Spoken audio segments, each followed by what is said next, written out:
অসমৰ মুখ্যমন্ত্ৰীৰ নাম কি? আপুনি হয়তো ভাবিছে এইটো আকৌ কেনেকুৱা প্ৰশ্ন। অসমৰ মুখ্যমন্ত্ৰীৰ নাম সকলোৱে জানে। প্ৰশ্ন সুধিবলৈ কি কথা আছে?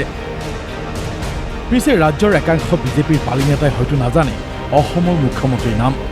গাঁৱে ভূঞে সভা সমিতিত বিজেপিৰ উন্নয়নৰ জয়গান গাই ফুৰা একাংশ পালি নেতাৰ কাণ্ডত হতবাক হৈ পৰিছে জনতা। প্ৰথমে চাই লওক এটা ভিডিঅ'।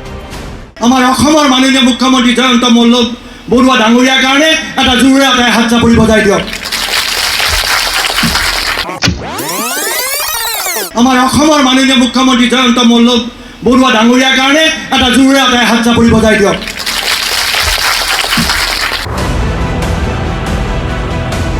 হয়, আপুনি ঠিকেই শুনিছে।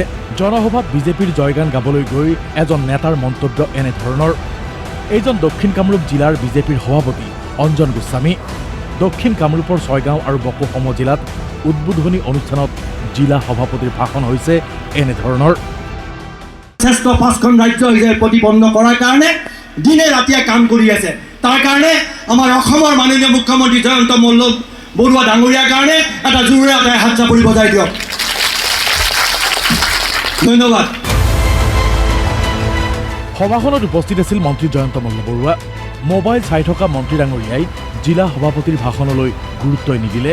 ভাষণ শুনি ৰাইজেও বজালে হাততালি আৰু সেই ভাষণত মুখ্যমন্ত্ৰীৰ নাম শুনাৰ পিছতে হাতজোৰ কৰি আশীষ বিচাৰিলে মন্ত্ৰীগৰাকীয়ে। আমাৰ অসমৰ মাননীয় মুখ্যমন্ত্ৰী জয়ন্ত বৰুৱা ডাঙৰীয়াৰ কাৰণে এটা জোৰে এটাই হাত চাপৰি বজাই দিয়ক। ধন্যবাদ।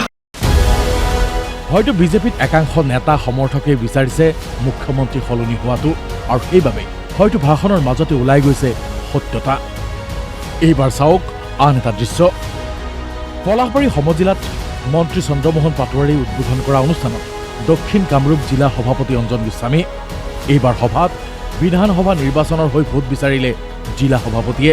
পিছে এই সভাত বিজেপিৰ নেতা পালি নেতাই আসন ঠিকেই পালে, কিন্তু চৰকাৰী বিষয়াসকল বঞ্চিত হ'ল আসনৰ পৰা, যাৰ বাবে পলাশবাৰীৰ বিধায়ক হেমাংগ ঠাকুৰীয়া আৰু দক্ষিণ কামৰূপ জিলাৰ বিজেপিৰ সভাপতি অঞ্জন গোস্বামীৰ কৰ্মকাণ্ডত ক্ষুণ্ণ হৈ বহুতেই সভা আধাতেই ত্যাগ কৰিলে।